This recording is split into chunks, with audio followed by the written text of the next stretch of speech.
Donc, à quel point l'Égypte a pu avoir actuellement une économie résiliente, non seulement en crise et qui frappe le monde entier actuellement, mais aussi aux crises de changement climatique. Et ça, à la lumière quand même de ces déclarations concernant le record dans le domaine des investissements qu'a réalisé l'Égypte dans le secteur de l'énergie renouvelable, dans le secteur de l'énergie verte plutôt. Donc, pour avoir plus d'explications, nous avons actuellement en ligne de l'Internet international M. Mohsen. C'est un expert dans le domaine de l'énergie. M. Mohsen, bonne année et vous êtes toujours le bienvenu sur l'Internet international. Merci et je suis prêt à participer. Merci beaucoup pour votre présence encore une fois à travers la ligne de l'Internet international. À quel point vous trouvez que l'Égypte a pu réaliser ou a pu atteindre une économie résiliente face au changement climatique? C'est très évident que le gouvernement égyptien a adopté plusieurs mesures pour convertir vers l'économie verte et vraiment une réduction significative des émissions de biocarbone et des gaz à effet de serre. C'est très évident, on voit beaucoup d'initiatives et on voit même aussi des coopérations avec les pays européens et plusieurs mesures, plusieurs programmes. Par exemple, les obligations vertes, d'une valeur de 500 millions de dollars pour le financement de plusieurs infrastructures écologiques. C'est quelque chose de très sérieux et de très bénéfique. Oui. Bien sûr, au cours de la COP 27, il y avait des propositions concernant investissement dans le domaine de l'énergie verte contre l'annulation ou l'allègement des dettes, que ce soit pour l'Égypte ou pour les autres pays africains. Comment vous avez observé de telles initiatives ou de telles propositions? Oui, comme je viens de le dire, c'est évident que plusieurs ministères dans le gouvernement égyptien prennent des initiatives et vraiment essayent d'achever tout ce qu'on a comme objectif pour, par exemple, pour réaliser l'objectif des Nations Unies, d'avoir une meilleure situation envers les émissions et envers le recyclage et on essaye de diminuer tout ce qui est polluant et tout ce qui est négatif à notre planète. Oui.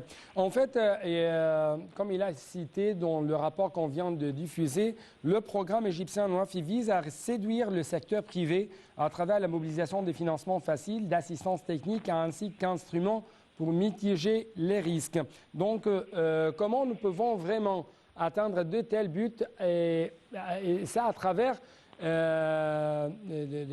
l'efficacité, au travers la réalisation d'une sorte d'efficacité dans le domaine de l'action climatique? Oui, vous savez que l'Égypte souffre de plusieurs problèmes. Il y a par exemple le problème d'eau pour l'irrigation et pour la consommation des individus. Alors dans ce domaine-là, et pour résoudre le problème, on voit que le gouvernement a pris beaucoup de mesures sérieuses, comme par exemple les centrales de traitement de l'eau, pour qu'on puisse utiliser l'eau plusieurs fois. Donc ça a vraiment augmenté la quantité d'eau qui est prête pour la consommation du secteur d'irrigation et pour le secteur individuel. Ouais. Et aussi dans le secteur du tourisme, on voit que le gouvernement a commencé un système d'étoiles vertes pour tout ce qui est dans le secteur du tourisme, par exemple les hôtels. Et on voit qu'il y a 350 hôtels qui ont été certifiés avec l'étoile verte, ce qui montre que c'est sérieux et que les gens vraiment commencent à diminuer la pollution et commencent à vraiment être quelques secteurs qui est non polluant. Ouais. En fait, l'un des piliers sur lesquels est basée la stratégie nationale sur le changement climatique 2050, c'est comment parvenir à une croissance économique durable et à un développement à faible émission dans les différents secteurs en augmentant la part des sources d'énergie renouvelables et alternatives dans le mix énergétique. Donc, comment nous pouvons atteindre, ou plutôt appliquer sur le terrain ce premier pilier et comment l'énergie verte va de plus en plus, si je peux dire, doper ce qu'on appelle la conception de la sécurité alimentaire, et ça à travers de l'amélioration du niveau de l'agriculture au sein de l'Égypte. Oui, comme je viens de le dire, les centrales de traitement de l'eau pour diminuer nos besoins à l'eau pour l'irrigation et pour tout autre besoin. Et aussi, il ne faut pas négliger le secteur de transport. Parce que là, le gouvernement a fait beaucoup de projets, comme par exemple le TGV entre les Sokhna et l'Alamin. C'est quelque chose qui sera très populaire. Ouais. Et très, je vais, Monsieur Amr Saleh, pardonnez-moi, Monsieur Amr, j'aimerais bien jeter plus de lumière sur le domaine de transport, mais avant ça, à quel point vous trouvez quand même l'énergie verte va réduire le coût de l'agriculture ici en Égypte et à travers ça, nous pouvons réaliser la sécurité alimentaire? Oui, dans le secteur d'agriculture, il y a beaucoup de projets, comme par exemple vous savez, on souffrait des déchets du riz, par exemple, et maintenant on ne souffre plus. Et cela a été réalisé à travers des projets de biogaz dans les zones rurales. Ouais. Donc, comme ça, on s'est débarrassé du problème de la paille du riz. Voilà, qui vraiment polluait l'atmosphère et ça a été très mauvais pour la santé des gens. Et maintenant, on n'a plus de pollution et on gagne même du biogaz dans les zones rurales à travers cette utilisation propre et verte des déchets à l'agriculture. Ouais. À quel point, dans le domaine industriel, à quel point vous trouvez que l'Égypte est devenue de plus en plus attractive aux yeux des investisseurs, notamment que l'Égypte a ce qu'on appelle un mix énergétique entre les énergies fossiles, l'énergie traditionnelle, conventionnelle, et les autres énergies comme l'énergie renouvelable, l'énergie verte et ainsi de suite. Donc à quel point dans ce monde qui souffre énormément de la crise énergétique, l'Égypte est devenue, si je peux dire, un oasis à travers lequel nous pouvons vraiment arriver à une sorte de transformation au niveau industriel et au niveau régional. Oui, vous savez que l'Égypte possède vraiment